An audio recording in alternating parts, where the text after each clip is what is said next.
watching you herd cats, trying to tell them what to do. It's like, guys, don't select the roles. Do this. Everybody, chill out. Wait. But no, everybody just wants to quickly do something. So.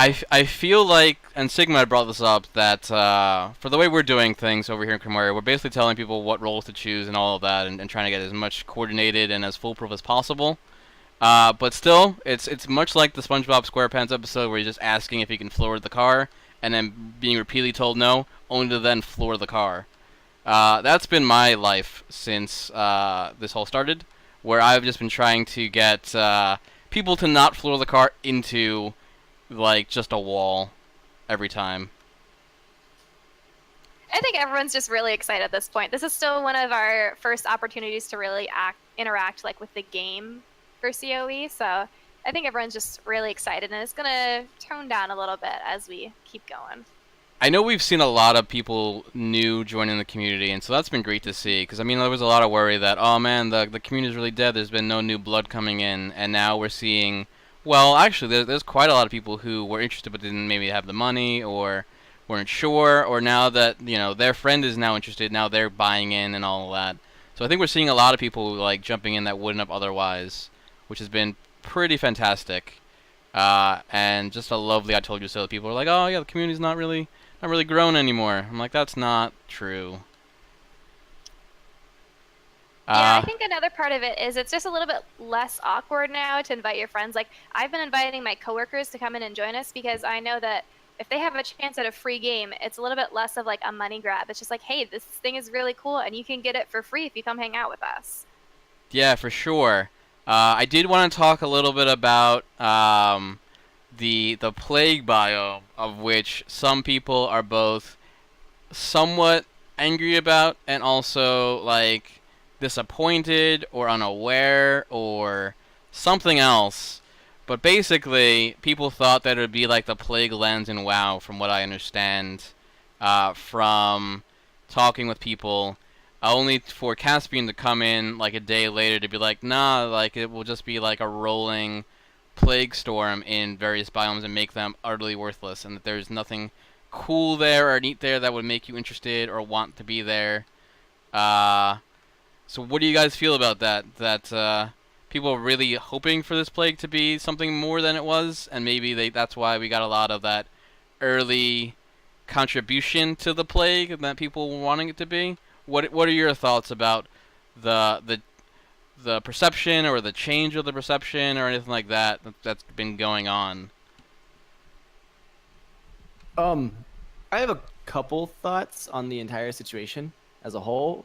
First, I want to quickly address Boxman61. Fortunately, for us to win, money isn't really a requirement.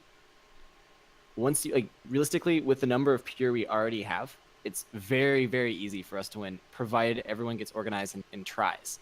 Problem is, with the early disorganization, it's Plague is getting a huge lead, and I expect that to continue on for quite a little bit. As far as the recent releases on how the Plague lands are going to be handled, I was hoping, in my heart of hearts, that we'd have some bonuses to the Plague land, like some reason to want the plague lands. And I can kind of still see, like, maybe if you have characters who are disease resistant, who are poison resistant, they might be more suited to these sort of lands and be able to kind of claim areas that just aren't really claimable in normal situations, or even more, be able to use this in combat as a way to, like the Mongolians did, launch diseased bodies over walls and infect whole cities. Stuff like that, where we can just use something that is designed to be a downfall to a benefit by our own engineering. It does give like that room for growth. Yeah, potentially. It all depends on how this plague is, where it works and what it does, but it's not that it's going to be cool mystical biome. It'll be more like a wasteland where just nothing grows and nothing lives in. So I think for those people hoping that it'd be this cool little fungal thing or whatever, that is clearly not going to be the case. I think it makes more sense, though. I mean, the entire point of the plague is it's supposed to be something that is a community that we're fearing. It's supposed to be something that is going to risk killing our characters. Like, it's not supposed to be something that's fun and exciting. Like, it's supposed to be like dangerous and exciting, you know? Yeah, for sure. And I think that for people who are like, oh, I'm just going to play Dross, I believe that this also still hurts Dross. They're not necessarily immune to this plague, at least from my understanding. If they are, that would give a lot of reason to care about this plague if you were Dross or not, and that would certainly be a bonus. But I think from my understanding currently, this hurts all tribes roughly equally, or close to anyway. Joden, you have been quiet. What are your thoughts or concerns about the current state or the possibility of a really bad biome? Because we might, as Kairos, we're not exactly a highest pick order, so we may very well end up in a plague biome potentially. So, do you have any? We could have like a shit wall biome as a wall for us. That'd be neat. Like a land between us and everybody else. I mean, that might actually be a positive. I don't know. Hey, we already put a wall of shit between us and everybody else. Hey, Now we have two walls. It's like walls, but walls within walls apparently.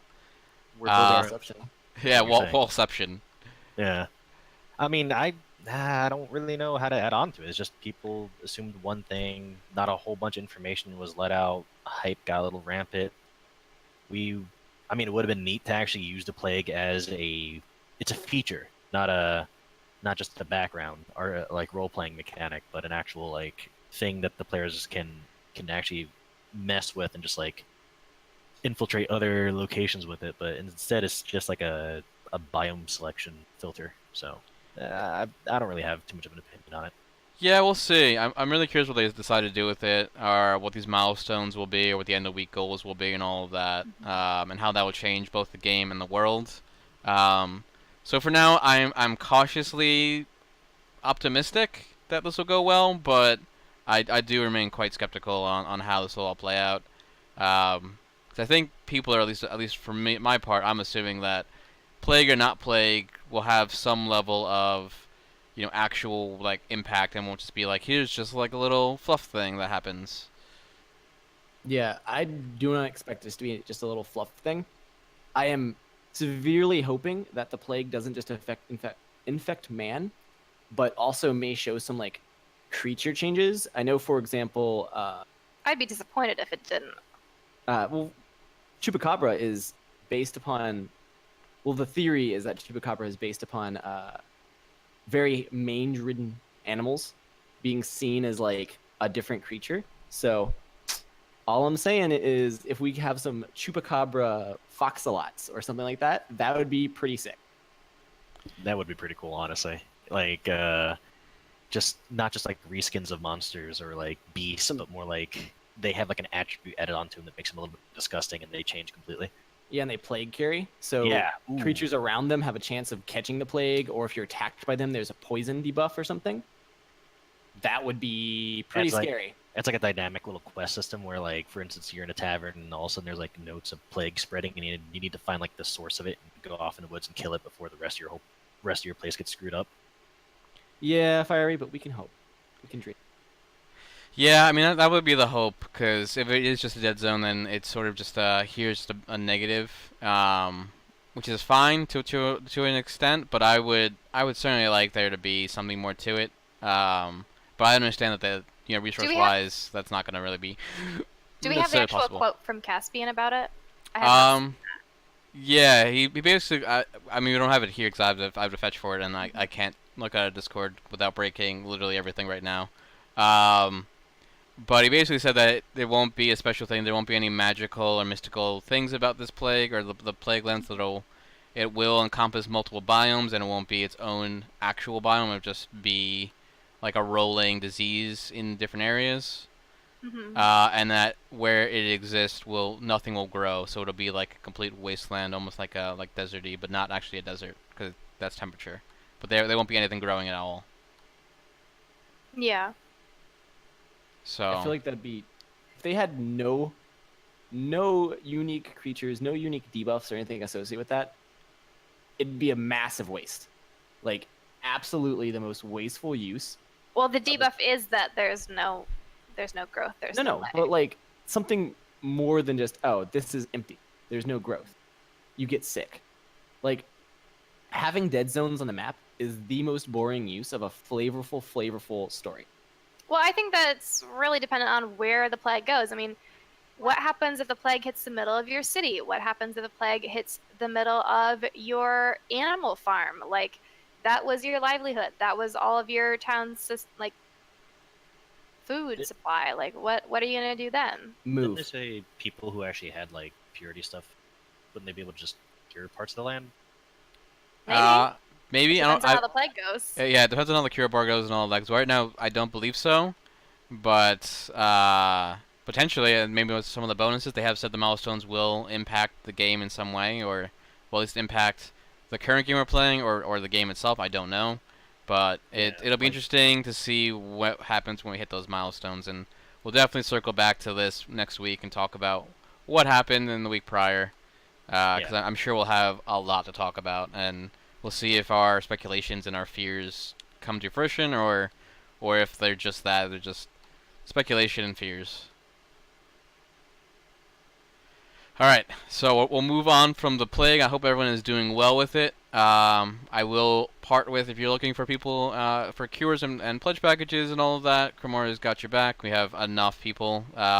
It's really turning out to be like, once you get enough sages, you can immediately just cure people instantly, like so quickly. So we're at that point now where we have enough sages to just immediately cure most people very quickly. So it'll be interesting to see how that develops as we get even more sages and more people get even more sages. So let me allow this.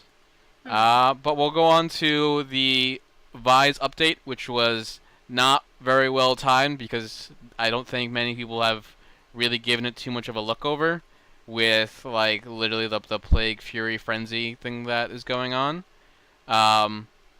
So generally, guys, what's your current take on the production update from pre to alpha? And then we'll go into little bits about what we're excited about, what we find, a little boring, or what we find, at all interesting. I mean, first of all, can we talk about the timing with it? I feel like we could have picked a better day because everyone was so excited about the plague. Like, let me be real, I didn't read the production update until last night before bed. Like, normally I read them as soon as they come out, and I just like completely got lost in like keeping up with the plague stuff and like balancing work life. Well, I feel like the timing could have been a little bit better on that release. Well, I mean, like, don't they always release everything every Friday? Oh. They usually is like a Friday shiny, which is usually like a little picture, but like this is a full blown. Yeah, you're right. Like this is a big update. This is not like a cool picture. This is like has a lot of meat to it. You're right. The shiny in it though is pretty great though. Just speaking as someone who loves critters. Oh yeah, the fox a lot is actually crazy. Yeah, you're right. Yeah, so like the shiny. Don't get me wrong. There's my complaint is not with the quality of this post. I think my complaint is only that like the timing was not apt for this big, giant wall of text and cool pictures and really nice stuff that I want to like dive into. But it is interesting that they choose to release it, and I do wonder, and I wonder if anyone's like asked the community like how many have even known that this update has come out, and how many are just like buried in this plague business right now. I think it's also kind of fun though to have that opportunity where we are kind of like overwhelmed with information because normally things come out so slowly that we just like devour it and then we wait. But now we kind of have the opportunity to actually like have more to explore whenever we have free time, which feels a little bit more like a fun game. Yeah, I know for my part because I'm running Cremoria's plague coordination group. I have not had any time to do anything that's not just plague focused at this point. While we get everyone up to the speed. So it's interesting, but I do find this worth talking about for sure. There's a lot of cool stuff here. Do you guys have any other opinions about the release timing or just general thoughts about what you read or anything like that before we go like section by section about stuff? Nito, the most prepared one of the group, do you have any thoughts? I have nothing really general. I mean, the timing was timing. Yeah. honestly, how Sigma put it, feast or famine tends to be the case. We either have everything at once or we have nothing for weeks. Not weeks, but for a while. So this is stereotypical. I'm not expecting anything different, and it's not a bad thing. I like having chunks. I like chunking. Chunking is a good way to have information thrown at you. But on that same note, yeah, I didn't get to it until super late. So I think it just kind of reminds me of like a launch day where there's just like so much to explore. It's a little bit overwhelming sometimes, but it can also be really fun where you have that opportunity to kind of get lost in it whenever you have free time. Interesting. Yeah, for sure. So I think there's a lot to talk about, not necessarily with the exploring depths of character data, because that is a very brief thing, but there is one little thing that seems almost like a throwaway, but not really, in the family data, where you can have secret children, which I thought was an interesting thing to add. Yep. that was definitely my first talking point. Yeah. 100%. You're, That right there doesn't just show us about children. It shows us a lot about how the system as a whole is going to handle pretending to be someone else, which is incredibly important. For anyone who's doing something shady, or even people who just want to protect their identity, someone like Cynric, who wants to be able to move, or if he wants to be able to move around his people without drawing a lot of attention to himself, being able to be like, yeah, I'm gonna don this disguise, but everything I do is still related to me, my character. Even, I mean, maybe not directly, but like if I'm having a child, it's still my genetics, bloodline. Yeah. Yeah. Or so if Center can go off and make like a secret baby somewhere. yeah, well, he could, and they would. Yeah. The baby would It'd never work. know it was Cynric. But if he dressed up as a different race or had completely different hair color, the baby wouldn't have that. Well, that's also a good way to protect your heir. I mean, if you're nobility and you need to protect your heir, that's a great way to do it. Yes, Nobody absolutely. knows that they are your heir. Yes, Some since there background. would be no real proof besides just the in-game sort of back end, and you can do some It's like, sleuthing you on like it. vaguely resemble that person. Nobody's really gonna put that together, I don't think. I do wonder, because we have the forensic skill. I do wonder, like, how far forensics will go. Maybe like, can you find out and suss out if you're like a legitimate heir? Like, how would you go about that? Because it's interesting, but if there's no mechanic necessarily to then have that child potentially do something about that, like find out or make claims, just like you would in, say, like Crusader Kings 2, where you can just make claims and be like, oh, I'm related to this person, you know, I was a secret child or whatever. So hopefully that there will be some way to discover or discern or falsify or otherwise do something around secret children, which is a weird phrase that I never thought that I would be saying as many times as I have. Have like a secret child, but have that secret child with a secret contract to make sure that everybody knows that this secret child is legitimately yours, just in case. Yeah. Yeah, I mean, not It's even an option. having a secret contract, just claiming the heir when it comes about. Like, hey, actually, this guy over here 3 cities away, I made that.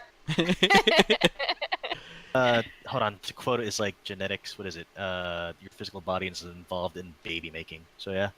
Yeah. Go ahead. I would guess as far as like actual like technologies about it, I think that's something that would get developed like later into the game, like maybe closer to the 10-year mark versus like right off the bat. I don't think that there's going to be a way to actually discern that versus, hey, I have a hunch, like I have a suspicion. Yeah, I wonder like how much weight that will have, or if the game will check it and be like, "Oh, you're actually right" or not, or if there's any Yeah. cool mechanics behind it. Because I think this is certainly interesting, and I don't want to say like game changing for how nobility operates, but it's certainly something for nobility to consider on how they make their heir. Another thing that also seems like it's a throwaway for me, just because it's just like a one-line sentence about you're in control of your religion. Is the affecting your soul's affinity if you choose to change religion. Boy. Yeah. Boy, you're picking up what I'm putting down. Because like You haven't put anything down yet. that he keeps fucking taking my points before I can say anything. that seems Wow, it's so almost like he's the host. big that could be a huge thing, because it's like you would never think of religion changing affinity. But I'll let Nito talk so I don't steal his thunder. Go ahead, Nito. Show me what Okay. you got. show me a move, as it were. So it's one of those things where we have seen these snippets of the religions as a whole. We've been like shown how different races take different religions completely different direction. Specifically with, I'm terrible at tribe name, desert people who all look the same. Weird. Yeah, and the Dross, who take the fucking balance lady and just go completely different directions on how they want to handle that. Yes, I know I'm horrible at names. You all know what I'm talking about, probably. Maybe. Yeah. So seeing that, I'm curious how not only what religious doctrine you choose, but how you choose to follow that religious doctrine. That might be a huge way to just subtly tweak your affinity in such a way that you can just get like the extra little oomph out of thing. That level of viability as far as like tweaking goes is very important for people who are super into, I need this particular setup. I need this particular setup with this particular story and yada yada yada. So that is something that I like to see, simply because it shows the developer as a whole is willing to put in these small, seemingly meaningless details that may help min-maxers, but it also may help people who are incredibly into flavor. Like, knowing that this particular religion and this particular method of prayer is flavorfully related to this, yeah, twofold queen, sorry about that, is a way to write a story in and of itself. So it doesn't just help min-maxers by themselves, it also helps those who are specifically looking to draw the story out. And that's really important. Yeah, for sure. So now we know at least that deciding to change religion of your own accord and sort of break tribal norms will have some amount of impact on your soul's affinity. I do start to wonder, because that seems much more mundane to us, at least, because everyone's like, oh, yeah, it's just religion, like, who cares? So if this has a way of impacting your soul's affinity, I do wonder what other actions that would be quite mundane from people who are like, yeah, I'm not going to follow tradition, how much that will impact it, and then, like, in what ways will not following tradition impact it? Would it be everything? Like, if I break any cultural norms, might that change my soul's affinity? And is it just the cultural norms of the way we start the game, or is it the new cultural norms that we create as players over time that would, and breaking from that will have some effect? I don't know, but it certainly leads and opens doors. Those 3 words of affecting your soul's affinity certainly changes a lot of how I perceive actions in this game. Yeah, like I gotta actually read the lore now and care. That sucks. Damn it! Like, damn. Fuck. So knowing that and knowing, you know, what Soul's Affinity can have you be doing, because it can change some events from story engines and stuff, or change the whatever, your soul person. I don't know the name of the word now. Your twin soul. There you go. Soulmate. Soulmate. Still really tired. Sorry. And knowing how that changes, it definitely makes the game a lot deeper. And as Joden said, it makes me care about the lore a lot more. So I guess, Joden, now's the time to read up on lore. Fucking, like, I've been avoiding that for like 2 years. So yeah, I guess this is I feel happening. like Soulbound has been pretty straightforward about like lore being important, though. Like, they've always talked about like, oh, like the religions are probably going to affect the 10-year story and things like that. Like, they've been pretty forthcoming about that, so I'm not super surprised to see that in there. Yeah, like they really have, but I was like just focused mainly on the, I guess, the logistics of like, hey, how am I gonna manage my barony? How am I gonna do this? You know, I'm just gonna go ahead and do fight, and then all of a sudden it's like, well, if you don't believe in your COE Jesus hard enough, you might die from a plague. It's like, oh shit, all right. Well, But- now I gotta care. But can we talk about the fact that Cinderic can't count? I said specifically it's 3 words, Uh-huh. your soul's Mhm. affinity. Yep. Mm-hmm. Because it can affect multiple things, but I only care about it affecting your soul's affinity. But yes, I'm super excited for not believing in COE's Jesus, and having to like pay the Pope to like, yo, I need my soul fixed. I fucked up. Please help.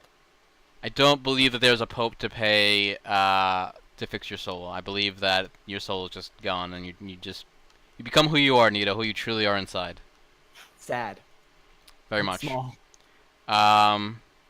So moving on, the Happy Pursuit of Not Dying, which I think is a great title.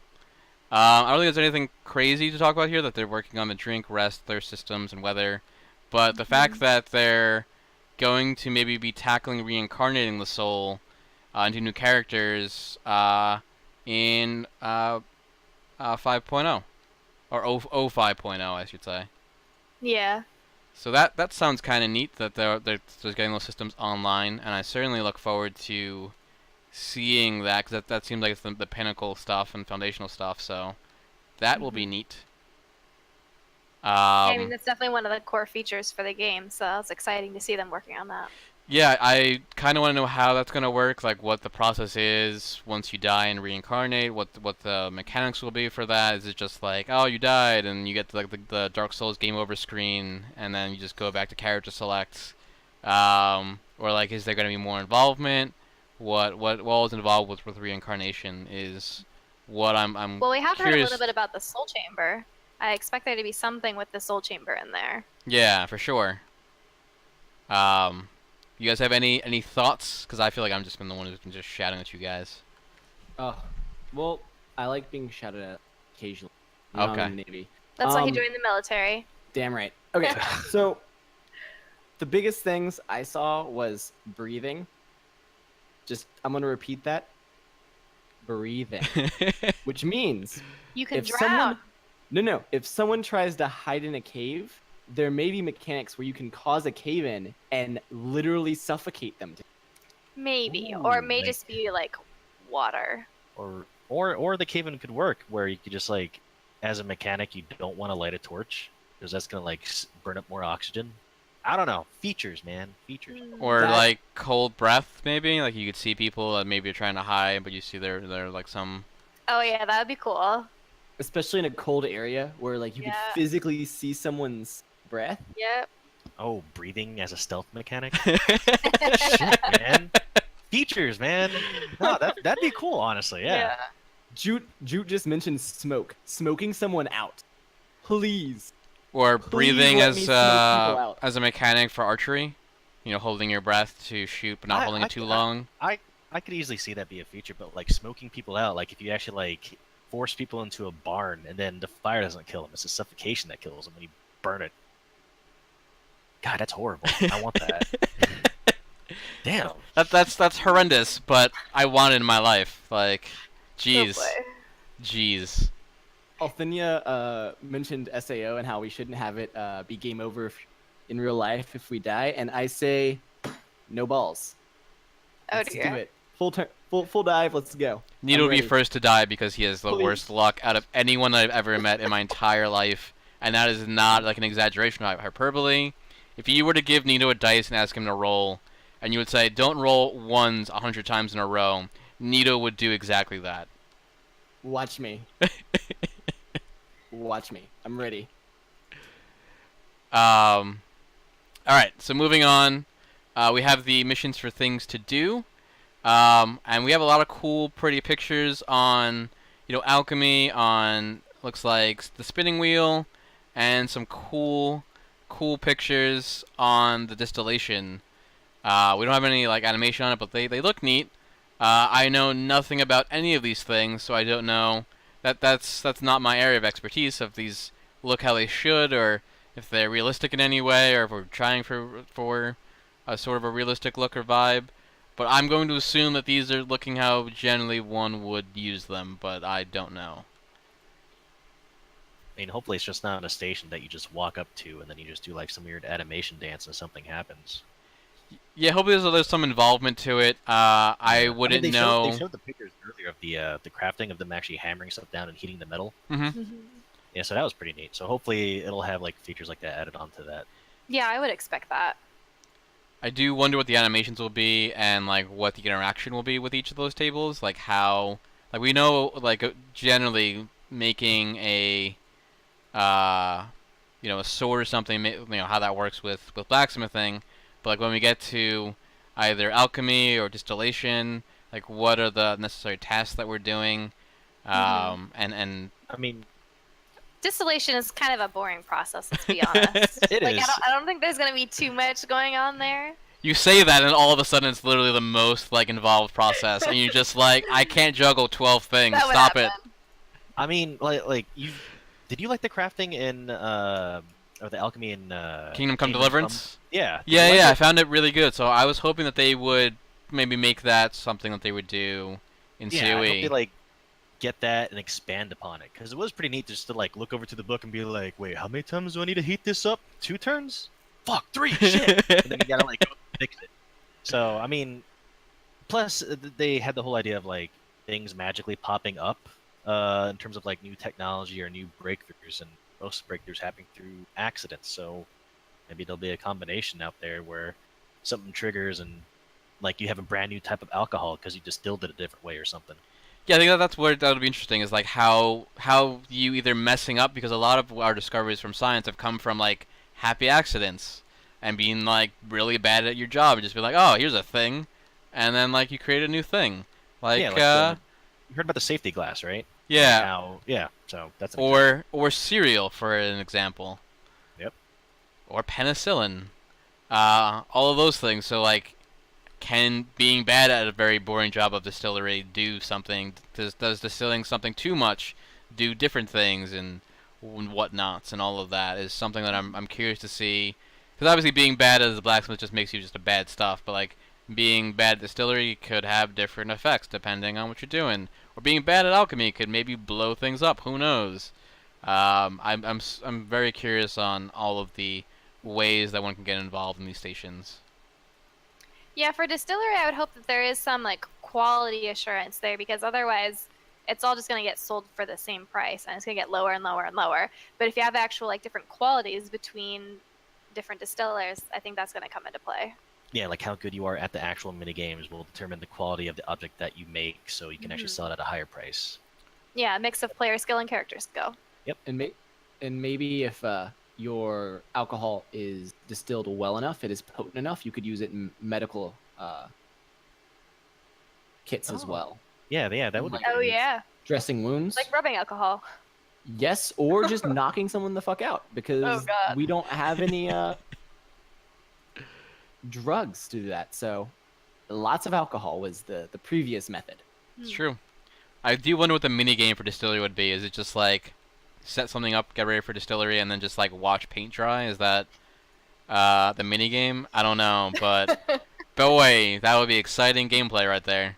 I mean, it'd be like a Set it subtle up, game. walk away. Yeah, I mean, you just That's set what it I up, would walk expect. away, Like, and you then- wouldn't have to like stay there, but I would expect it to like take time. So you do whatever the mini game is, and then you leave it there. You go play your character, you log off, whatever, and then you come back to it later. Yeah. Yeah, Hopefully, I'd it's say alcohol. I'm more just Yeah. being facetious, but yeah.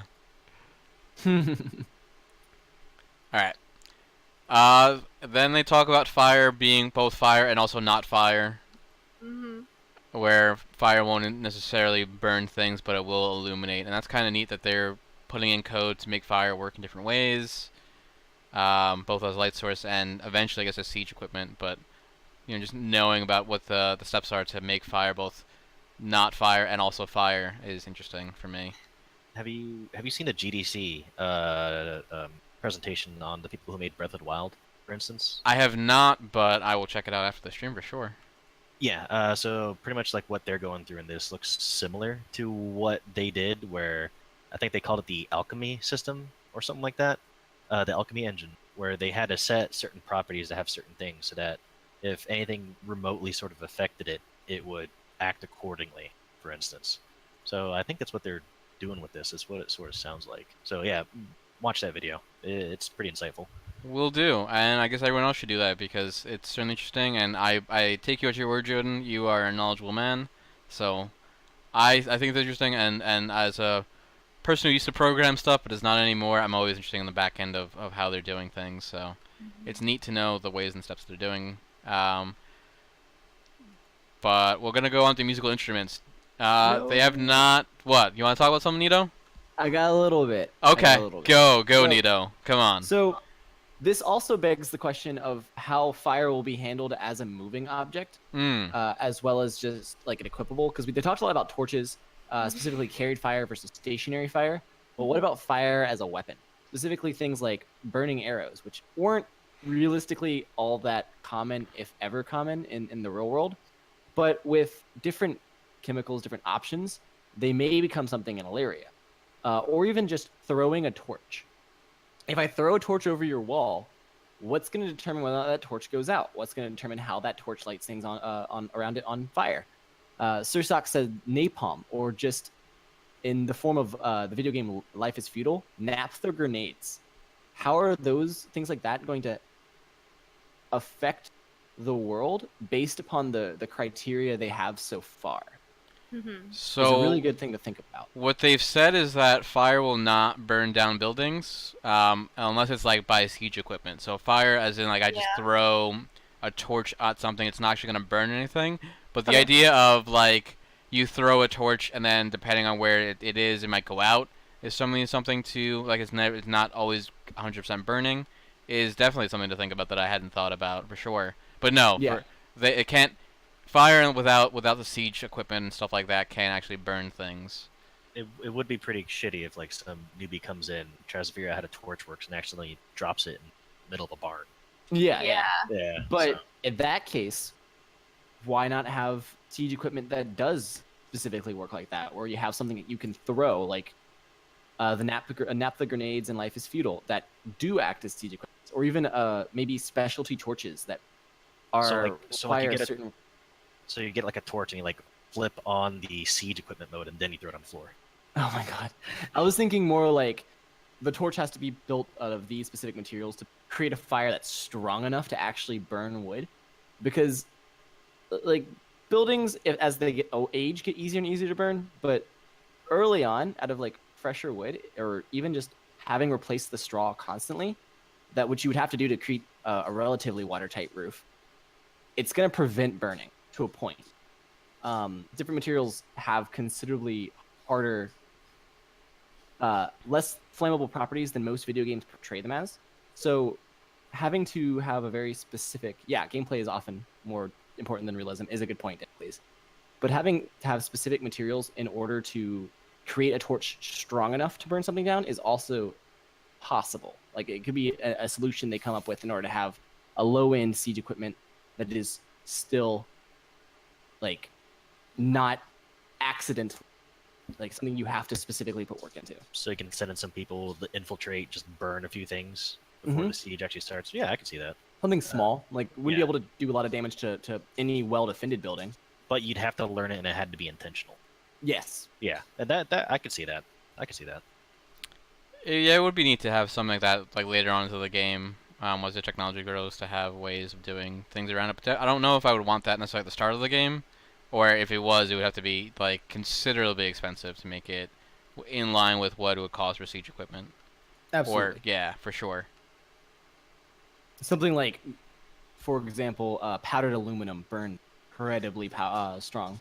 So being able to like powder metals and burn those might be a solution into making it something strong or usable as a torch that burns things, but not something that's cheap. Yeah, I agree. All right, musical instruments. They haven't gotten in yet, but they're working on it. Is there any? We're not really gonna talk about this, but are there any musical instruments that you are wanting to see in the game? Personally, because I am a terrible person, I would want a bedazzled vuvuzela, just so I can be real bad and annoy you. That sounds about right. Yeah. Yeah. What? What is that? What's a vuvuzela? What is a? That's not a word. That is a word. No. I'm sorry. That's not a word. That is a word. You're not allowed to lie. Google vuvuzela and then prepare to be annoyed. Vuvuzela. Here, I got it. Oh no! I don't. No. It's like a fucking weird bees. angry horn. angry bees. I'm just waiting for that theremin. Hit me up. We also got a good look at the sort of Kipiki biome, or it looks like the Kipiki biome, of all the giant mushrooms, so that's neat. I have absolutely no desire to play Kipik, but it's nice to see that there's a lot of mushrooms. Yeah, Hey, diversity is a I'm plus. I'm a man who's very into shroom. Oh dear. Okay, but on a more serious note, my thoughts are with flora that is this large. What effects will that have on the fauna?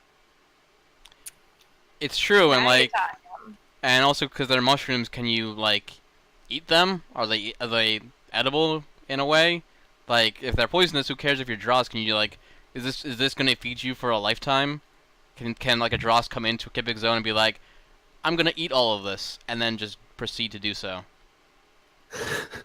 I am personally like. I can imagine. So. I can imagine a Dross wandering into the forest, eating a mushroom, getting so high, and is like, "I'm just gonna eat all the mushroom, all of it." And Yeah. just proceeds to just walk through, eating as many mushrooms as possible. Like, eventually you'd have to actually have like a Dross like hunting season, because if they breed too much in the mushroom zone, they're going to destroy the ecosystem. I look forward to this game. I am turning red from laughing. But no. Also, we did look at like they showed some houses being built on these mushrooms. How will that handle when it comes to farming? Are we able to plow the mushrooms?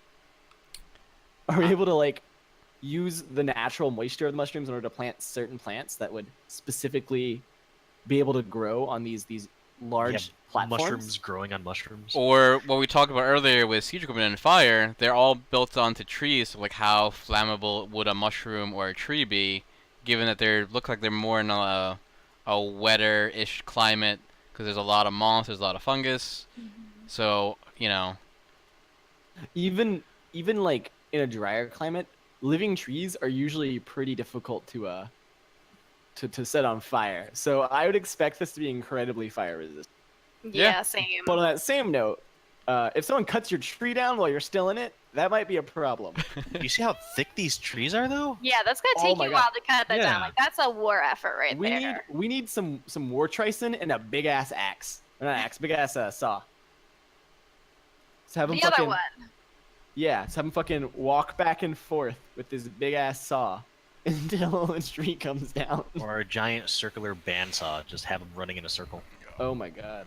Yeah. Can you imagine like the tactical efforts to protect those people who are trying to like cut down the tree though? That'd be a nightmare. All of this is already an Oh yeah, for sure, for sure. I'm hoping there's like at least one very large animal that is in this humongous forest. There needs to be. Like the flora is so like gargantuan. There needs to be something big that goes along with this flora. I think there's definitely gonna be interesting critters for us to find. Yeah, one such, well, not for this, but the animation, it looks really nice for the Foxalot, and does. it's very adorable, and I love it. I was not big on the Foxalot, and now I kind of am. Stealthwire, as the person who I think loves animals the most in this chat, what are your opinions on the Foxalot? I think the animation looks great. I noticed that the tail isn't quite as bushy as the initial like concept art that they had for it, but I'm not super picky about that. It makes me really sad inside that I only bought one because I don't have a pair for breeding. Aw. It's also probably just a first pass, so they might add That's true. the fuzziness later. That's true. I do want to point out that while Stealthwire is usually the person who loves animals the most, when it comes to foxes and cats, I think I might have her beat in particular. And I think the lack of tail fuzz is a downfall. That is a massive insult to me and my lineage. I demand fluffy tails. Uh-huh. I mean, again, it's a first pass. They could add it later. I do like that the tail like perks up when it's like running and all that. Yeah. So that's kind Yeah, of that's kind of adorable. The tail bounce is the love of my life at this point. Honestly, Also, just like the way the ears kind of like move a little bit. I like that. Yeah. I honestly like the front paws, how it actually like escalates forward Yeah. a little bit. It's the little details that I like about that. Definitely. Yeah. There's a It's- little bit of Levels to the rigidity. details. I feel like there's a little bit of rigidity in the animation around the shoulder, but it's still it's early, so we could definitely Yeah. see some improvements there that would make this look even better, and it already looks fantastic. Oh, for sure. And the last thing we're going to talk about, and then we're going to throw it to Stealthwire, who has not prepared anything, I don't think, so it should be fun, but it's fine, is the server world generation map.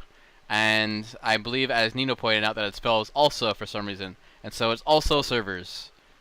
That was Joden. That was Joden, sorry. Go ahead and throw me under the bus. I'm throwing you under the bus.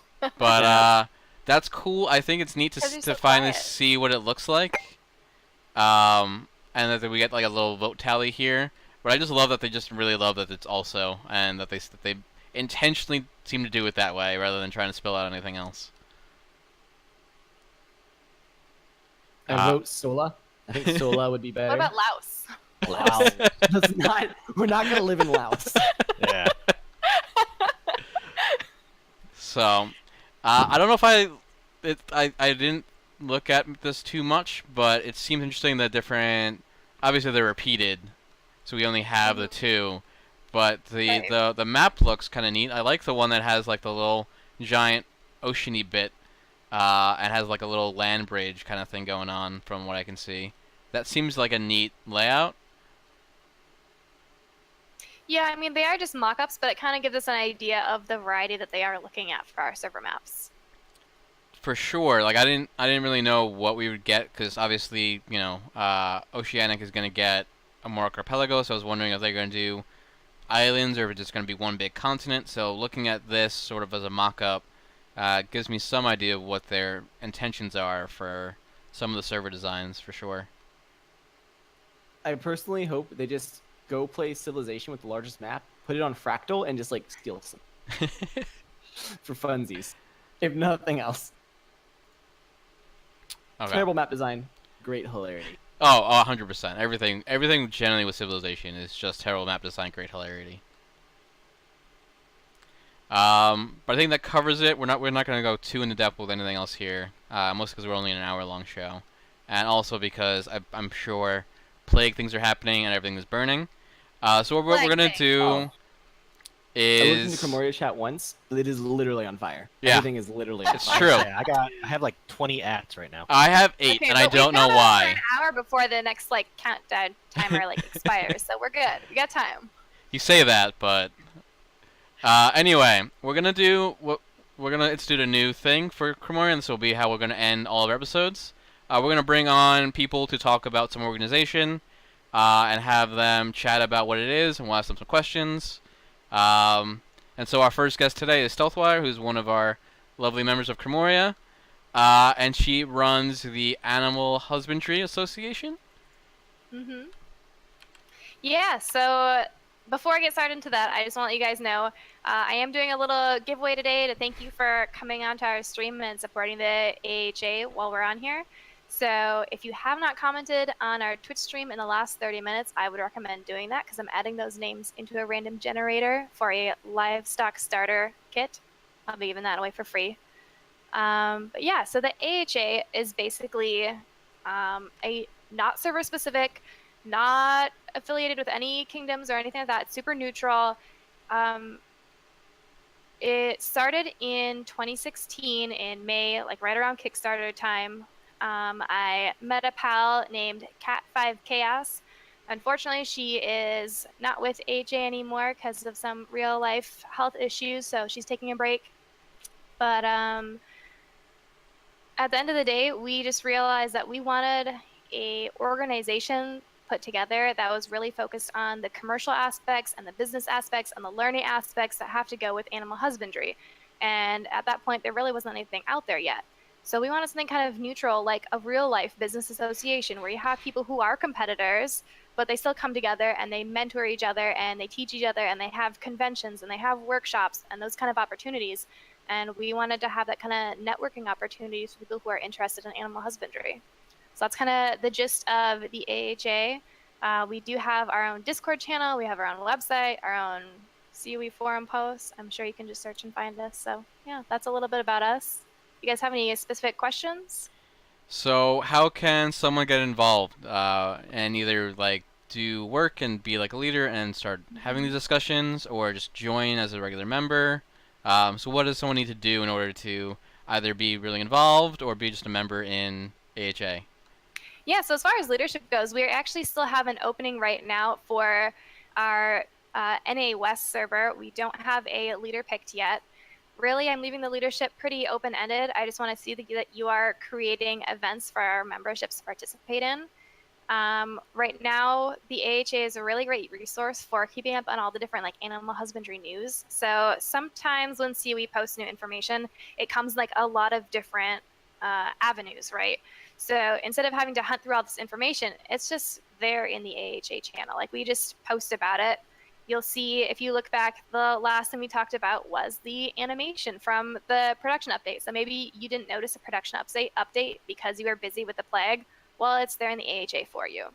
We also have discussions about the salamander, and with the salamander, there was also like Q&A information that was not posted with the like regular animal. So that's, you know, that's kind of stuff that we talk about in our chat, is keeping up to date with all the information that's coming out. Right now, that's kind of like the regular level member. We do have a directory on our website, so you can go on there and register yourself. You can say, hey, I'm going to be breeding these types of animals, or I'm going to be taming animals, and that's going to be like a searchable option for our customers down the road. So have you noticed a lot of interest so far, or has this been a little bit slow burn, or has there been like a lot of people that are like, oh yeah, totally, I'm about that crazy cool animal thing, otter bear pig thing that I'm seeing people posting about in chat? Yeah, I'm definitely seeing a lot of interest. I think it's something that's really fun and easy for people to get interested in, especially because animals are going to be so important to sustenance and to war efforts. Like, even people who aren't necessarily interested in breeding the animals themselves are still hanging out in our channel and getting to know the different people who are in there. So I'd say that even if you specifically aren't planning on hosting your own like animal husbandry business, if you're going to be protecting the town, if you're going to need a horse to get to the next town, if you're going to want some sheep, if you're going to want some pigs, like these are things that every single town is going to get affected by. So I think it's definitely important to get on in there, and we've had a good response so far. Nice. I just want to say, looking at the website, it's very professionally done. Who made this? Because it looks really nice. Thank you. You are very talented. I love the opening where it's just a lot of horses. That is a very adorable thing. That's so many horses that I don't know what to do with. But I like it. It looks very nice. It's very clean. So, do you run a lot of contests? Because obviously this is a new announcement to giving this out. Do you guys do a lot of contests? Do you guys do a lot of meetings? So how active are you besides just general regular discussions? Are you very active in talking to people, or? I think it's very active in just like general discussions and casual chats. We haven't had a lot of like official meetings or anything like that. We're going to be kind of ramping that up as more information comes out and as alpha releases and that sort of thing. Again, I am going to be leaving that a little bit more open-ended to each of the server leaders. I don't want to like micromanage everyone. I know that everyone's going to have a different play style, and every server is going to have a little bit of a different thing going on. So I'm kind of leaving space for that and each, different leadership style. Nice. And then we'll end on one last question. What animal are you most looking forward to, Stealth? Oh, but the Foxalot GIF just released. How can you ask me that and expect me to be unbiased? Really? Not the otter bear pup? I mean, I do have 2 of the otter bear cubs, so I'm probably going to have to go with the otter bear cubs. They're so adorable. They're basically teddy bears. That's fair. It's a fair point. Nito or Joan, do you have any other questions before we wrap this thing up? None? I'm good. I am just curious to see how many more military-based groups seek out the AHA in the future. I have the lucky benefit of her being my wife, so I don't have to seek out the AHA. The AHA comes to me. I mean, the nice thing about the AHA is it is across all servers and across all kingdoms. So it's one of those things that any group who's interested in, commercially sourcing their animals, they can go in there and find someone. You'll be able to find someone who's affiliated with your kingdom, no problem. Very nice. I'm going to post the link to your forum post one more time for people who have not checked it out. It's worth a look. And do join it if you're Stealthwire and Nito are cool people. And it sounds like a great resource for people that are interested in anything that's to do with animal husbandry. So we're at the hour, and I gotta get stuff done today, because, boy, so much to do. Yeah, everything's always consistently on fire. waiting for more ats. Yeah, I'm at 9+ ads right now. I don't know if that means Some I of have those more are than me on 9 purpose. or not. But yeah, so thank you all for joining us. I believe Stealth is doing. I don't know. Are you doing this on stream or are you doing this out of the I'll stream? post it in private chat in Okay. the Twitch chat. All right, sounds good. So thank you all for tuning in. This will get posted to YouTube tomorrow. We have a contractual agreement with Twitch that I can't actually post it the same day, so it gets posted tomorrow after at 7, or around there. We are now in affiliate status, so if you like our show or if you like Cremoria and you want to support us and you have, say, Amazon Prime, please do consider subscribing. You'll get a cool Cremoria top hat emote, which I need to upload, as a little thank you. So do consider subscribing, it'll really help us out. And we'll be back next time to probably talk about the plague and whatever the hell else happens tomorrow, next week. So have a good one, guys, and thanks for watching. Ciao. This is the worst one. No one put their head in the hat, which is the most important part of this. It's because you weren't leading the charge, you know. You were not leading the Shit. charge, and so nobody else did it. Hold on. You know, It's too late now. It's too late now. too late now. No! It's over. It's over. Fine. Quickly. Hold on. What's my All right. camera? Oh god. The The lag is stream, bad. the stream is now ending. Good night.